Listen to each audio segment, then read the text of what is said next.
Hey, ¿qué tal? Gracias por la sintonía. Si te integras ahora, está con nosotros el miembro estrella del programa, el ingeniero Ramón Albuquerque. Está hablando, como siempre, una cátedra. En el SEC anterior, hablamos de institucionalidad, tema de la Constitución y sobre los gabinetes eléctricos y de salud. Entonces ahora, ingeniero, ¿qué le parece si comentamos el tema de Haití o quiere hablar de la OPEP? ¿Cuál tema? Yo creo que hay que tratar el tema de la OPEP, porque es fundamental, porque el ingeniero que es conocedor muy bien del tema del petróleo. ¿Qué pasará? Que si, bueno, Ben Salman con el OPEP Plus y el presidente Putin han logrado un acuerdo, el presidente de Estados Unidos está en contra de eso. ¿Qué usted cree que va a pasar con el precio del petróleo? Mira, con la OPEP hay que tener cuidado. En realidad la OPEP se creó en Bagdad, en Irak, en 1958. ¿Por qué? Porque aunque fue en el 58, esos pueblos como Arabia Saudita, Irak, Kuwait, apenas tenían 22 años de haber sido desocupados por el Reino Unido, por el Imperio Británico. Eran colonias, eran territorios del Imperio Británico y fueron los ingleses los que descubrieron petróleo ahí. Las compañías, la BP, la British Petroleum, la International Petroleum Company, varias compañías, la Shell también, que es una compañía, una alianza entre el Imperio Británico y el antiguo Imperio de los Países Bajos.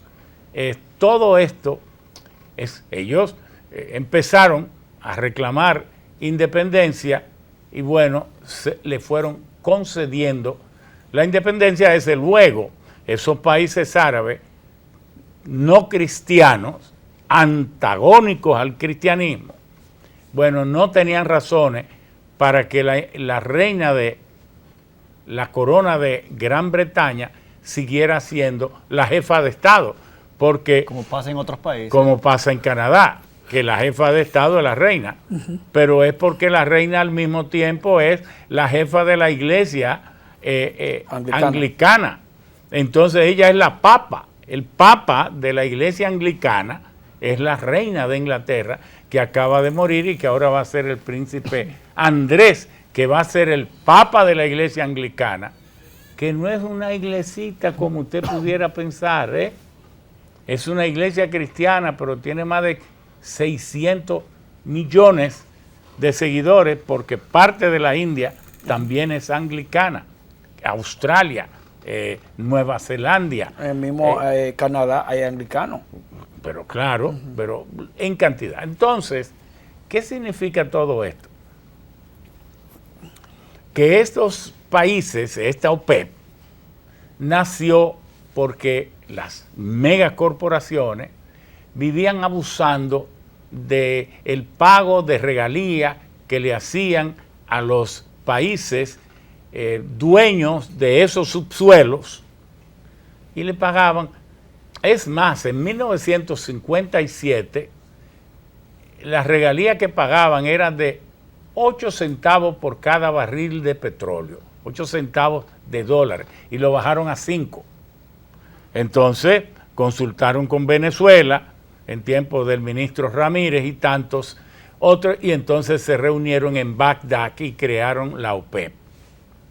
Ahora la OPEP no tuvo ninguna función durante mucho tiempo porque la fuerza hegemónica de las megacorporaciones era demasiado fuerte, hasta que vino el problema entre Israel y los países árabes, la guerra de los 7 días, la guerra del Yom Kippur.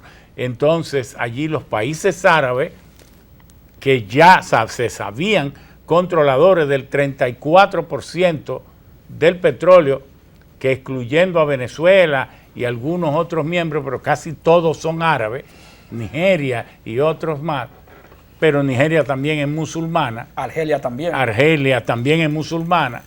Y entonces por eso se alinearon también, excepto Venezuela, todo con hacérsela difícil a las economías del primer mundo, a los países que apoyaban a Israel, Estados Unidos, Europa, y empezaron a racionar la venta del petróleo y a negarle la venta del petróleo a los países que apoyaban sólidamente a Israel. Ahí es que la OPEP estalla como un cartel de mucha fuerza, dominando entonces el 38% del petróleo, que ahora solo domina el 33%. Pero ¿qué ha pasado ahora? Que el presidente, cuando asesinaron a Khashoggi en Istambul, en Turquía, le digo a Bin Salman, ¿qué ocurrió? Que el mundo entero dijo: el príncipe Salman es el responsable de eso, porque es intolerante, es esto, está muy pendiente de los asuntos internacionales y entonces, porque esa familia no se cree que es la que gobierna Arabia Saudita. Estúdiese bien cómo fue el originador de esa monarquía, compró los terrenos de Arabia Saudita y ellos se consideran los dueños de esas tierras y le conceden al pueblo de Arabia Saudita vivir ahí en sus tierras. De manera que no es que, entonces, imagínese usted, una gente que se siente con tanto poder, que sea acusado internacionalmente de haber cometido un crimen que la humanidad entera reprochó. Pero ¿qué pasó?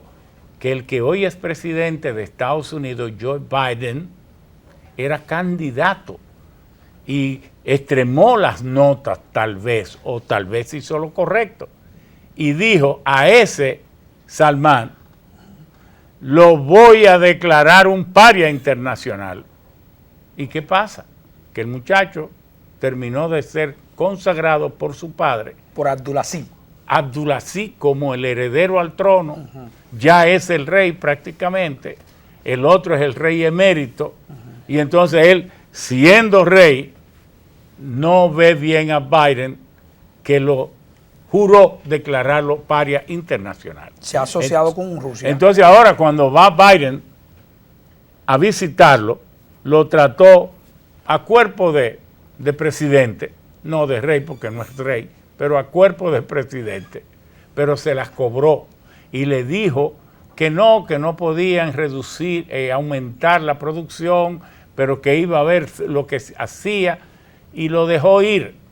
Pero luego viene y se asocia con Putin, con Rusia.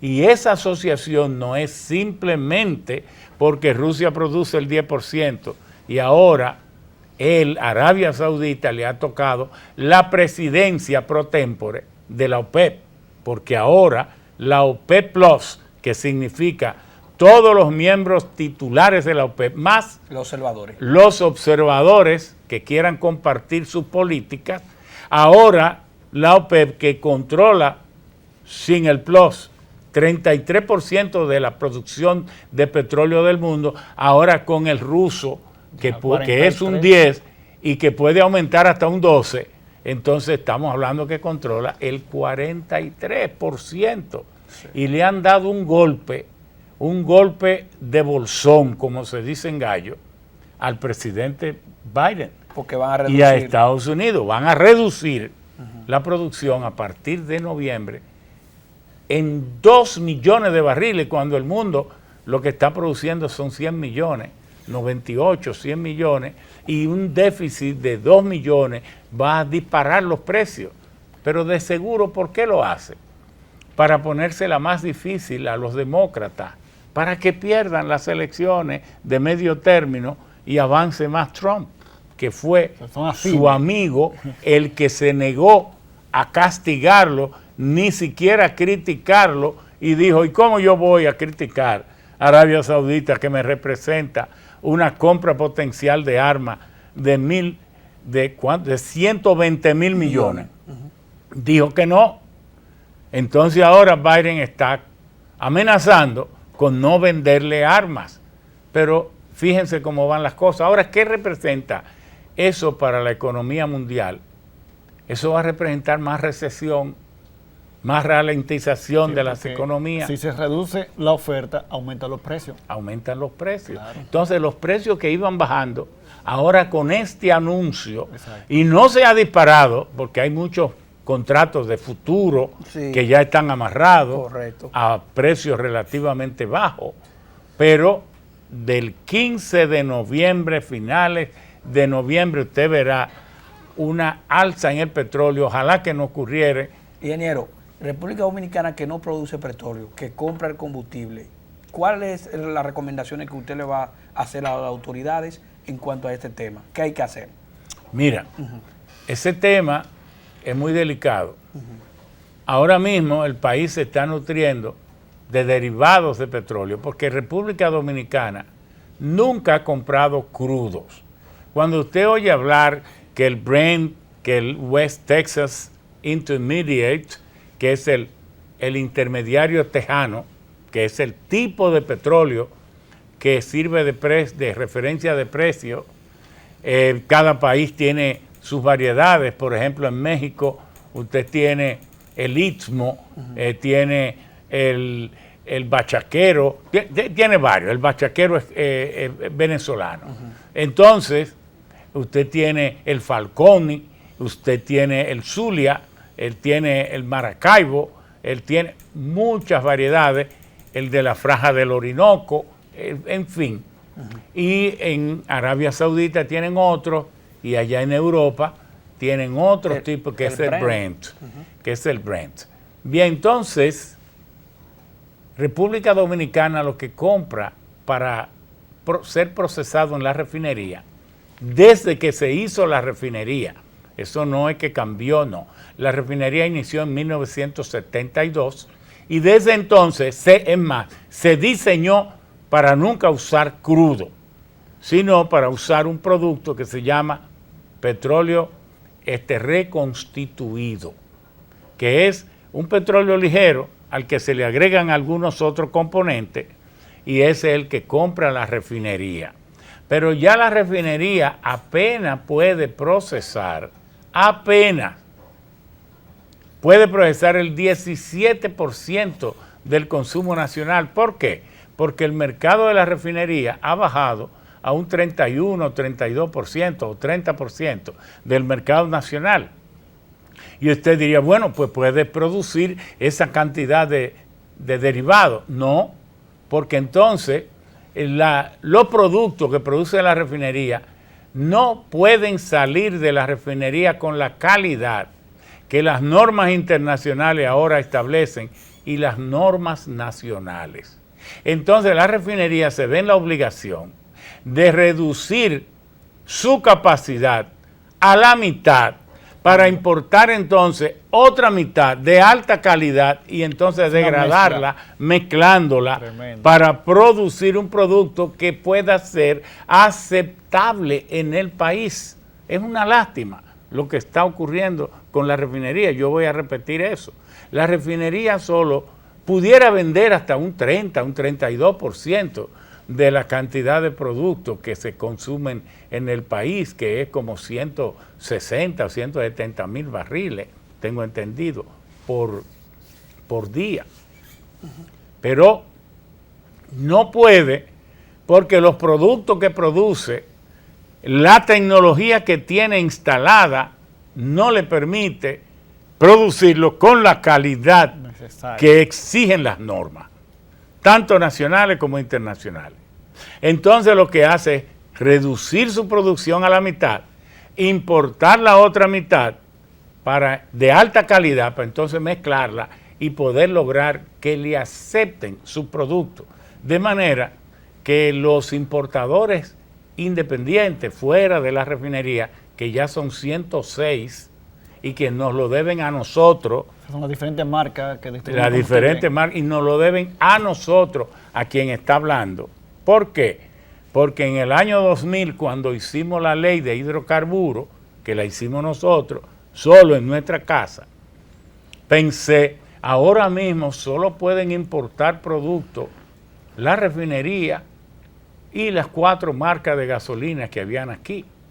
Entonces dije, no, eso no es correcto, vamos a decir que toda empresa que muestre al Ministerio de Industria y Comercio que tiene la capacidad de recepción, transporte, almacenamiento y distribución al nivel técnico y con la solvencia requerida, tiene derecho a que se le otorgue una licencia como importador. Y gracias a esa decisión de nosotros, que no nos la pidió nadie, que abrimos el mercado de la importación, porque antes el acuerdo refinería Shell, que era como la ley que había en el país en materia de combustible, dice que solo podía importar la refinería y las 4 marcas. Un monopolio entre ellos. Entonces nosotros rompimos ese monopolio mediante eso. Entonces, ¿qué recomendamos nosotros? Mucho cuidado. El ministerio le volvemos a recomendar. No puede estar confiando en todos los datos que le dan los importadores. Usted tiene que tener un departamento a la altura con el desarrollo técnico y con el nivel cibernético y digital lo suficientemente al día y capaz de estar por encima de los datos que le den esos importadores, muchos de ellos honestos, pero un gran número que pueden no serlo, para saber realmente los precios reales a los que compran los productos fuera, los precios reales de flete, como traen los combustibles aquí al país, los reales de seguro marítimo y de todos los componentes, a fin de que cuando se calcula el precio de paridad de importación sea el precio más bajo posible. Pero además, y esto sí que es de extraordinaria importancia, estar pendiente para aprovechar cualquier circunstancia de precios bajos que puedan ofrecer países como Colombia, como el mismo Venezuela, que ahora mismo está bloqueado por Estados Unidos, pero que el país tiene que hacer valer sus derechos. ¿Por qué? Porque usted cree que es verdad que Estados Unidos y Venezuela no tienen ningún intercambio. Venezuela no podría exportarle ni a Rusia, ni a China, ni a nadie los petróleos que produce, porque son pesados y ultra pesados, si no importara nafta ultraligera y también petróleo ultraligero de Texas, de Estados Unidos, y se lo siguen vendiendo. Cada 50 millones de dólares que produce o exporta Venezuela, tiene 15 millones que son vendidos por Estados Unidos, y eso no lo han clausurado. De manera que el país tiene mucho que afinar, mucho que aprender, pero además revisar ya esa estructura de los precios de paridad de importación. Lo hemos dicho 1000 veces. Ahí hay factores que no están en la ley. El GAL. ¿Qué busca el GAL? El gasto por administración de la ley. El OC. ¿Qué busca el OC? Otros costos. Esto es muy abierto, tremendo. Hasta los costos bancarios ya, porque para defender al pueblo vale que se escriban oposiciones a determinadas operaciones. Eso es válido para defender que quede al país. claro, porque muchos todavía no entienden que aunque usted hizo la ley, muchos lo culpan a usted por esa ley, que quede claro que usted hizo la ley, pero no con las distorsiones o algunos no, porque la ley ha sido, que fueron añadidos luego. Qué bien, esa ley ha sido modificada 5 veces. Exactamente. Y el espíritu original de la ley ya desapareció. Sí, correcto. Funcionó bien hasta el 2006, cuando Leonel Fernández le metió, primero en el 2005, cuando le agregó el impuesto ad valorem, porque la ley fue hecha sin impuesto a valores, la ley fue hecha sin impuesto al gas GLP, la ley fue hecha con un mínimo de impuesto al gasoil y tampoco no contemplábamos en la ley el gas natural, porque aquí ese no momento, había exacto. facilidades. Entonces que en ese momento, ingeniero, que la ley que hizo Lionel fue la ley 494-05, que hizo un aumento en el caso del impuesto al valor. Después vino la ley 525-06 y después la que hizo Danilo en el 2013. Sí, que es un nombre bonito. La 213.